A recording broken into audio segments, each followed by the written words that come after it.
Hi hello ನಮಸ್ಕಾರ, welcome back to my YouTube channel.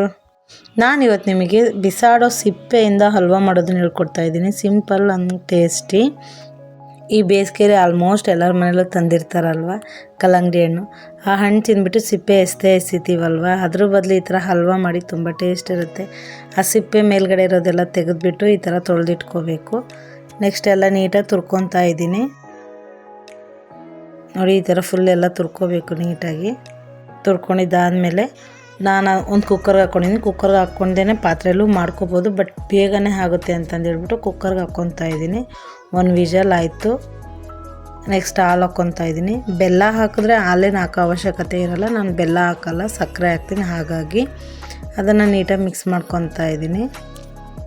ಆ ರೀತಿ ಮಿಕ್ಸ್ ಆದಮೇಲೆ ಒಂದು 2-3 ಮಿನಿಟ್ಸ್ ಹಾಗೇ ಕುದಿಸೋದಕ್ಕೆ ಬಿಟ್ಬಿಟ್ಟಿದ್ದೀನಿ. ನೆಕ್ಸ್ಟ್ ನಾನು ಇದಕ್ಕೆ ಸಕ್ಕರೆ ಹಾಕ್ಕೊತಾ ಇದ್ದೀನಿ. ಸಕ್ಕರೆ ಹಾಕ್ಕೊಂಡಿದ್ದಾದಮೇಲೆ ಮತ್ತೆ ಮಿಕ್ಸ್ ಮಾಡಿಕೊಂಡು ಕಾಯಿ ತುರಿ ಹಾಕ್ಕೋಬೇಕು. ಅದು ಆಪ್ಷನಲ್ಲು, ಹಾಕ್ಕೊಂಡ್ರೆ ಹಾಕ್ಕೋಬೋದು, ಇಲ್ಲಾಂದರೆ ಇಲ್ಲ. ನೆಕ್ಸ್ಟ್ ದ್ರಾಕ್ಷಿ ಗೋಡಂಬಿ ಹಾಕ್ಕೊತಾ ಇದ್ದೀನಿ. ಇದು ಹಾಕ್ಕೊಂಡಿದ್ದಾದಮೇಲೆ ನೋಡಿ ಈ ಥರ ಆಗಿದೆ. ಒಂದು 2 ಮಿನಿಟ್ಸ್ ಬಿಟ್ಟರೆ ಸಾಕು. ಜಸ್ಟ್ 5 ಮಿನಿಟ್ಸ್ 10 ಮಿನಿಟ್ಸಲ್ಲಿ ಈ ಸ್ವೀಟ್ ಆಗೋಗುತ್ತೆ.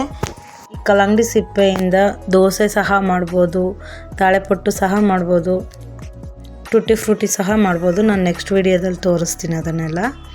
ಈ ಸ್ವೀಟ್ ಬೇಗನೆ ಆಗುತ್ತೆ, ಒಂದು ಸರಿ ಟ್ರೈ ಮಾಡಿ. ತುಂಬ ಟೇಸ್ಟ್ ಇರುತ್ತೆ. ತುಂಬ ಇಷ್ಟಪಟ್ಬಿಟ್ಟು ತಿಂತಾರೆ ಮನೆಯಲ್ಲೂ ಸಹ. ಐ ಹೋಪ್ ನನ್ನ ವಿಡಿಯೋ ನಿಮ್ಗೆ ತುಂಬ ಇಷ್ಟ ಆಗಿದೆ ಅಂದ್ಕೊತೀನಿ. ಇಷ್ಟ ಆಗಿದ್ರೆ ಲೈಕ್ ಮಾಡಿ.